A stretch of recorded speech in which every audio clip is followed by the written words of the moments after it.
بسم اللہ الرحمن الرحیم کی فضیلت، ہر اہم کام بسم اللہ سے شروع کرو۔ حضرت ابو ہریرہ رضی اللہ تعالی عنہ سے روایت ہے کہ سرکار مدینہ صلی اللہ علیہ وسلم نے ارشاد فرمایا، جو بھی اہم کام بسم اللہ الرحمن الرحیم کے ساتھ شروع نہیں کیا جاتا وہ ادھورا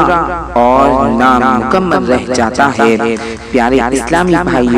ہر نیک اور جائز کام بسم اللہ شریف پڑھ کر شروع کرنا چاہیے، البتہ حرام و ناجائز کام سے قبل بسم اللہ شریف ہرگز نہ پڑھی جائے، بلکہ فتوی عالم گیری میں ہے شراب پیتے وقت، زنا کرتے وقت،